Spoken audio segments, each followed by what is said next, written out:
Hello friends, welcome back to my channel. आज मैं आपके लिए नया वीडियो लेके आई हूँ फ्रेंड्स। इस वीडियो में आपको जब कभी भी हम अपने ब्लाउज़ का मेज़रमेंट लेते हैं तो उसमें हमको कौन कौन सी चीज़ों का ध्यान रखना चाहिए उसी के बारे में आपको बहुत ही शॉर्ट में और बहुत ही अच्छी तरीके से दिखाने जा रही हूँ फ्रेंड्स। बिगनर्स, आप इस वीडियो को बहुत ही ध्यान से देखिएगा क्योंकि इस वीडियो के ज़रिए ही आपको बहुत सारी आपकी जो कन्फ्यूज़न है, आपकी जो प्रॉब्लम्स है, उसका सोल्यूशन इसमें मैं दिखाने जा रही हूँ। हम लोग जब मेज़रमेंट लेते हैं तो कुछ ऐसी गलतियाँ करते हैं जिसकी वजह से हमारे जो आर्म होल है और हमारा जो गला है और हमारा शोल्डर है, हमारा ये जो आर्म होल की जो गहराई का वाला पार्ट है, कमर वाला पार्ट है, इसमें कुछ कुछ दिक्कतें आ जाती हैं। तो हमको जब भी मेज़रमेंट लेना है तो कौन सी चीज़ों का हमको परफेक्ट ध्यान देना है उसके बारे में मैं आपको डिटेल में दिखाने जा रही हूँ फ्रेंड्स। देखिए, मैंने अपना जो ब्लाउज़ का बैक पार्ट का जो हमारा पैटर्न है पहले से ही मैंने रेडी करके रखा हुआ है। हमारा जो ब्लाउज़ की टोटल लेंथ हमारी है बैक पार्ट की, देखिए हमारी रेडी लेंथ 14 इंच है। तो हमने इसमें टोटल 15 इंच की लेंथ का, देख लीजिए, हमने बैक पार्ट की मेज़रमेंट पूरा हमने 15 इंच का ले लिया है। और हमारी जो और हमने हमारी कमर का मेज़रमेंट के लिए भी देखिए यहाँ नीचे पे हमने खूब अच्छी तरीके से ड्राइंग अपना जो पैटर्न है बना लिया है फ्रेंड्स। तो हमने देख लीजिए जो हमारा इस ब्लाउज़ में शोल्डर जब हम मेज़रमेंट लेते हैं तो हमें पहले शोल्डर का मेज़रमेंट लेना होता है, उसके बाद हमको आर्म होल की गहराई का मेज़रमेंट लेना है, उसके बाद हमको ब्लाउज़ के चेस्ट की चौड़ाई लेनी होती है। तो प्रॉब्लम्स हमारी कहाँ से होती है फ्रेंड्स, जब हम मेज़रमेंट लेते हैं तो हम थोड़ा-सा हो सकता है हम लोग ये सोचते हैं कि हम थोड़ा-सा एक्स्ट्रा मेज़रमेंट ले लें, थोड़ा-सा एक्स्ट्रा कपड़ा ले लें जिससे हमारा कपड़ा घटे नहीं। तो यहीं पे हम सबसे मेन प्रॉब्लम करते हैं फ्रेंड्स। देख लीजिए हमारा जो ये शोल्डर है वो टोटल शोल्डर हमारा 14.5 इंच का था। 14.5 इंच का हाफ हो गया 7.25 इंच।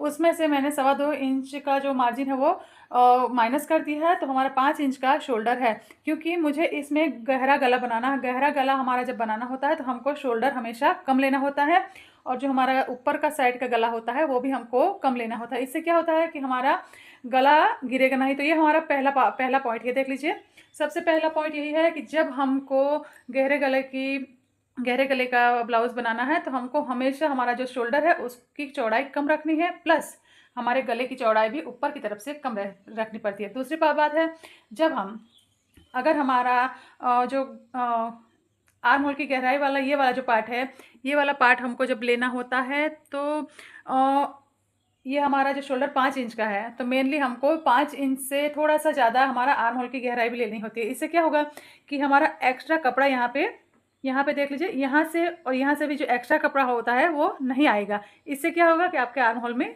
झोल नहीं आएगा। और तीसरी बात आपको दिखा रही हूँ फ्रेंड्स कि जब जब हम चेस्ट का मेज़रमेंट लेते हैं, ठीक? चेस्ट का मेज़रमेंट लेते हैं तो बहुत सारे लोग क्या करते हैं कि इस तरीके से चेस्ट का मेज़रमेंट ले लेते हैं। मान लीजिए मेरा ये चेस्ट 36 का है तो 36 का 1/4 होगा 9 इंच, ठीक? तो 9 इंच का हमारा यहाँ पे निशान लग जाता है। और देख लीजिए यहाँ पे मैंने 2.5 इंच का मार्जिन ले लिया है। देख रहे हैं, ये सिर्फ मैंने पैटर्न बनाया है मुझे, लेकिन यहाँ पे 2.5 इंच का मार्जिन नहीं चाहिए क्योंकि अगर हम ज़्यादा यहाँ से मार्जिन ले लेते हैं तो यहाँ से हमारा कपड़ा एक्स्ट्रा हो जाएगा। जब हम फिटिंग करने लगते हैं तो जब हमारा यहाँ से कपड़ा एक्स्ट्रा हो जाएगा तो यहाँ से भी हमारा कपड़ा एक्स्ट्रा होगा और हमारी स्लीव को हमको ज़्यादा चौड़ा लेना पड़ेगा। स्लीव का कपड़ा हमको एक्स्ट्रा लेना पड़ेगा। हमको अगर हमारा परफेक्ट यहाँ से मेज़रमेंट हमारा परफेक्ट रहा होगा तो हमको स्लीव की चौड़ाई भी उसी के अकॉर्डिंग लेनी है। लेकिन अगर हम कपड़ा यहाँ से एक्स्ट्रा ले लेते हैं, हमारी जो सिलाई मार्जिन एक्स्ट्रा ले लेते हैं, तो हमको स्लीव का उतना कपड़ा एक्स्ट्रा लगाना पड़ेगा और इससे क्या होगा, हमारी स्लीव में भी झोल आ जाएगा। ये हमारी तीसरी बात हो गई। तो मैं आपको इसमें ड्रॉ करके दिखा रही हूँ। और हमारा कमर का मेज़रमेंट हो गया। बहुत लोग क्या करते हैं, कमर का मेज़रमेंट जब करते हैं तो कमर का 1/4, देखिए 33 की हमारी कमर है तो उसका 1/4 होगा 8.25 इंच। तो देख लीजिए ये 8.25 इंच का मैंने मेज़रमेंट लगा लिया है। 1 इंच हमने सिलाई मार्जिन का जो हमारे डॉट पॉइंट होते हैं बैक पार्ट में उसका हो गया। और उसके बाद हमारा देखिए 2 इंच का या 2.25 इंच का हमारा ये एक्स्ट्रा सिलाई मार्जिन हो गया, ठीक?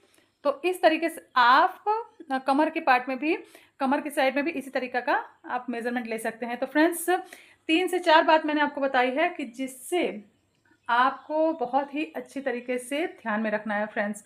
देख लीजिए मैं आपको दिखा रही हूँ, इसको मैं पैटर्न बढ़िया से आपको बना के दिखा रही हूँ फ्रेंड्स। देख लीजिए मैंने बॉक्स में पूरा बना दिया है। अब हमको देखिए जब हमको गहरा गला बनाना होता है तो हमको क्या करना है, यहाँ से 2 इंच का मेज़रमेंट ले लीजिए। ये हमारा गले का पार्ट हो गया। गला हमारा 2 इंच का चौड़ा है और हमारी जो गले की गहराई है 10 इंच की है। ये देखिए इस तरीके से 10 इंच है। तो 10 इंच पे हमको निशान लगा के यहाँ पे हमको देख लीजिए, यहाँ पे हमको 2.5 इंच का निशान लगा देना है। देख रहे हैं आप, ये इसी तरीके से आप लगाइए। इससे क्या होगा कि आपके गले की जब आप गोलाई देंगे तो यहाँ से आपका गला छोटा होगा, यहाँ पे आगे चौड़ा हो जाएगा। तो यहाँ से आपका गला जब छोटा होगा तो आपका गला जब आप बॉडी पे ब्लाउज पहनेंगे तो आपका जो गला है वो फैलेगा। फैलने की वजह से नीचे गिरने से, शोल्डर से गिरने शुरू करेगा। और अगर आप यहाँ से गला छोटा रखेंगे तो आपका गला कभी नहीं गिरेगा। तो फ्रेंड्स, ये हमारा पहला पॉइंट है जिसको आपको ध्यान में रखना है। देख लीजिए थोड़ी सी यहाँ पे तिरछी लाइन आ गई क्योंकि आधा इंच नीचे की साइड पे थोड़ा ज़्यादा है। और यहाँ पे ऐसे इस तरीके से आपको गोलाई देते वक्त भी आप थोड़ा ध्यान दीजिए। इस तरीके से आपको गोलाई देनी है। यहाँ से देख लीजिए मैंने आधा इंच का गैप रखा है। ये क्यों है? क्योंकि जब हमने यहाँ से चौड़ाई नीचे से बढ़ाई है तो हमारा शोल्डर वाला पार्ट यहाँ पे कम हो जा रहा है। तो जब हम यहाँ से हम थोड़ी सी गोलाई दे रहे हैं तो ये वाला शोल्डर का पार्ट हमारा थोड़ा सा फैल जाएगा, जिससे क्या होगा कि जो हमारा यहाँ से चौड़ाई आई है वो यहाँ पे हमारी मैनेज हो जाएगी। अब हमको आर्म होल की तरफ जाना है। आर्म होल में हमको 1 इंच का निशान लगा देना है। यहाँ पे सीधी लाइन खींच देनी है। जब आप सीधी लाइन इस तरीके से खींचेंगे तो आपका जो आर्म होल की आप गोलाई देंगे इसको आपको सपोर्ट मिल जाएगा और इसी के अकॉर्डिंग आपकी आर्म होल रेडी हो जाएगी। ठीक, अब हमारा तीसरा पॉइंट है। तीसरा पॉइंट हमारा है चेस्ट। चेस्ट में हमको कितना मेजरमेंट हमको लेना है? 9 इंच का हमारा फिटिंग साइज़ है और हमको एक्स्ट्रा कितना लेना है तो इसके बारे में मैं आपको बताऊंगी। जब आप फिटिंग 2 तरीके से होती है। एक फिटिंग होती है कि हम ब्लाउज़ का स्लीव अटैच करने के बाद डायरेक्ट ही हम फिटिंग सिलाई लगा देते हैं पलट के। और एक फिटिंग होती है कि हम स्लीव लगाने के बाद पहले सीधा ब्लाउज़ पे पहले सिलाई लगाते हैं, उसके बाद उसको पलट के तब हम फिटिंग सिलाई लगाते हैं। इसमें हमको 2 सिलाई एक्स्ट्रा लगानी होती है, उसके बाद फिटिंग सिलाई लगती है। तो ऐसे मामलों में जब हमको डायरेक्टली फिटिंग करनी है तो सिर्फ हमको 1.5 इंच का मार्जिन लेना है। देख लीजिए 1.5 इंच का मार्जिन यहाँ से ले लेना है। और अगर हमको सीधी साइड पे फिटिंग करके उसके बाद इससे क्या होगा, जब सीधी साइड पे आप फिटिंग करेंगे तो आपका ब्लाउज़ का अंदर का जो लुक है वो बहुत ही अच्छा लगेगा। जैसे मेरे पास अभी ब्लाउज़ नहीं है, आपको मैं दिखाती नहीं तो मैं अच्छी तरीके से आपको समझा रही हूँ। फ्रेंड्स, आप अच्छी तरीके से मेरे वीडियो को देखिए। देखिए फ्रेंड्स, जो ये सिलाई है देख लीजिए, ये फिटिंग सिलाई हमने सीधी तरीके से पहले सीधी साइड से फिटिंग करके पहले सीधी साइड पे सिलाई लगाई दी है। उसके बाद फिर ये वाली ब्लाउज़ को पलट के फिर ये वाली सिलाई लगाते हैं, उसके बाद ये वाली फिटिंग सिलाई लगती है। तो फ्रेंड्स, ये वाली अगर हमको सिलाई लगानी है तो हमको 2 इंच का मार्जिन लेना है। और अगर आपको डायरेक्ट ही फिटिंग करनी है तो डायरेक्ट आप 1.5 इंच पे कोई भी टेंशन लिए आप 1.5 इंच ले सकते हैं। तो फ्रेंड्स, ये हमारा 1, 2 और तीसरा पॉइंट हो गया। 3 चीज़ों का आप ध्यान रखिए। और कमर का मेजरमेंट मैंने आपको दिखाई है। अगर आपको कमर के मेजरमेंट में कोई भी दिक्कत आती है, ठीक, तो आपको क्या करना है, कमर का मेजरमेंट आप ले रहे हैं। जैसे हमारा चेस्ट का ये पार्ट हो गया, चेस्ट हमारा मेजरमेंट यहाँ तक हो गया। देख लीजिए चेस्ट का मेजरमेंट हमारा हो गया टोटल, ये देखिए 11 इंच का। अगर चेस्ट हमारा 11 इंच का हो गया है तो डायरेक्ट आप यही वाला मेजरमेंट आप डाउन में भी ले लीजिए, जहाँ हमारी बैक पार्ट की कमर है 11 इंच। ठीक, उसके बाद आपको क्या करना है, यहाँ से एक निशान आधे इंच पे लगा देनी है। ठीक, उसके बाद यहाँ से हमको सीधी यहाँ पे क्रॉस लाइन लगा देनी है। इससे क्या होगा, आपके कमर का आपको परफेक्ट मेजरमेंट मिल जाएगा। चेस्ट साइज़ हमारा हमेशा कमर के अकॉर्डिंग थोड़ा सा ज़्यादा होता है और कमर हमारी हमेशा कम होती है। तो फ्रेंड्स, यही 2-3 बातों का आप ध्यान दीजिए। जब आप कटिंग करते हैं, कटिंग करते वक्त ही आपको ध्यान देने की बहुत ज़रूरत है। और फ्रंट पार्ट में भी आपको क्या करना है, देखिए ये हमारा बैक पार्ट है। बैक पार्ट में हमने इस तरीके से लिया है। तो फ्रंट पार्ट में आपको जैसे कि हमने समझ लीजिए, आपको फॉर एग्जांपल दिखा रही हूँ, ये हमने 12.25 इंच का लिया है। तो फ्रंट पार्ट में हमको 1 इंच एक्स्ट्रा चौड़ाई ले लेनी है।